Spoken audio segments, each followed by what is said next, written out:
ओम शांति। आज है 25 अक्टूबर 2023 की मुरली। आज की मुरली का मुख्य सार। बाबा ने कहा, मीठे बच्चे, तुम बेहद के बाप को याद करो। इसमें ही ज्ञान, भक्ति और वैराग्य तीनों समाया हुआ है। यह है नई पढ़ाई। प्रश्न, संगम पर ज्ञान और योग के साथ साथ भक्ति भी चलती है, कैसे? उत्तर, वास्तव में योग को भक्ति भी कह सकते हैं, क्योंकि तुम बच्चे अव्यभिचारी याद में रहते हो। तुम्हारी यह याद ज्ञान सहित है, इसलिए इसे योग कहा जाता है। द्वापर से सिर्फ भक्ति होती, ज्ञान नहीं होता, इसलिए उस भक्ति को योग नहीं कहा जाता। उसमें कोई एम ऑब्जेक्ट नहीं है। अभी तुम्हें ज्ञान भी मिलता, योग भी करते, फिर तुम्हारा बेहद की सृष्टि से वैराग्य भी है। आज की मुरली का मुख्य पॉइंट्स।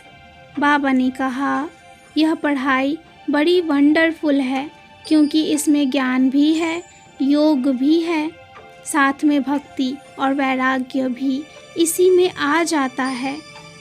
आधा कल्प बाप को भूलकर तुम यहाँ वहाँ कितना भटकते रहे। अभी तुम बच्चों को रोशनी मिली है, तो खबरदार होकर रहना है। पूरा नष्ट मोहा बनना है। यहाँ छोड़ना कुछ भी नहीं है। गृहस्थ व्यवहार में रहते पूरा तोड़ निभाना है। कमल पुष्प समान पवित्र रहने का पुरुषार्थ करना है। लेकिन पुरुषार्थ भी वही करेंगे जिनकी तकदीर में होगा। यह बात सदा तुम्हारी बुद्धि में याद रहनी चाहिए कि कैसे बाप आकर पुरानी दुनिया का विनाश और नई दुनिया की स्थापना करा रहे हैं। शिव है बेहद का बाप और ब्रह्मा है माँ, लेकिन दोनों गुप्त हैं। अब तुम शिव शक्तियों अथवा बच्चों का काम है ब्रह्मा माँ और शिव बाबा को प्रत्यक्ष करना। कहते भी है ना, कुमारियों द्वारा बाण मरवाए। अभी तुम्हें कर्मातीत अवस्था को पाने की मेहनत करनी है। जब विकर्म विनाश होंगे तभी आत्मा उड़ सकेगी। तुम्हें ध्यान दीदार की आस नहीं रखनी। ध्यान से तो ज्ञान श्रेष्ठ है, उसमें भी योग सर्वश्रेष्ठ है, क्योंकि योग में ही कमाई होती है। अभी तुम ज्ञान और योग से एवर हेल्दी वेल्दी बन रहे हो, इसलिए जब तक जीना है योग लगाते रहना है। भले याद में माया के विघ्न भी ज़रूर आएंगे, परंतु तुम्हें डरना नहीं है।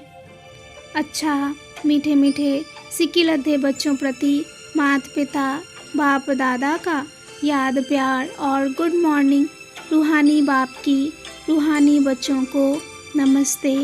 रूहानी बच्चों की रूहानी बाप को याद प्यार और नमस्ते। धारणा के लिए मुख्य सार। पहली पॉइंट, गृहस्थ व्यवहार में रहते नष्ट मोहा भी बनना है, साथ साथ सबसे तोड़ निभाते कमल फूल समान रहना है। दूसरी पॉइंट, धारणा करने के लिए ज्ञान धन का दान ज़रूर करना है। ज्ञान और योग से अपनी कमाई जमा करनी है, बाकी ध्यान दीदार की आश नहीं रखनी है। वरदान, संतुष्टता के सर्टिफिकेट द्वारा भविष्य राज्य भाग्य का तख्त प्राप्त करने वाले संतुष्ट मूर्ति भव। संतुष्टता के सर्टिफिकेट द्वारा भविष्य राज्य भाग्य का तख्त प्राप्त करने वाले संतुष्ट मूर्ति भव। संतुष्ट रहना है और सर्व को संतुष्ट करना है। यही स्लोगन सदा आपके मस्तक रूपी बोर्ड पर लिखा हुआ हो, क्योंकि इसी सर्टिफिकेट वाले भविष्य में राज्य भाग्य का सर्टिफिकेट लेंगे। तो रोज अमृत वेले इस स्लोगन को स्मृति में लाओ। जैसे बोर्ड पर स्लोगन लिखते हो, ऐसे सदा अपने मस्तक के बोर्ड पर यह स्लोगन दोहराओ, तो सभी संतुष्ट मूर्तियाँ हो जाएंगे। जो संतुष्ट हैं वह सदा प्रसन्न है। स्लोगन है, आपस में स्नेह और संतुष्टता संपन्न व्यवहार करने वाले ही सफलता मूर्त हैं।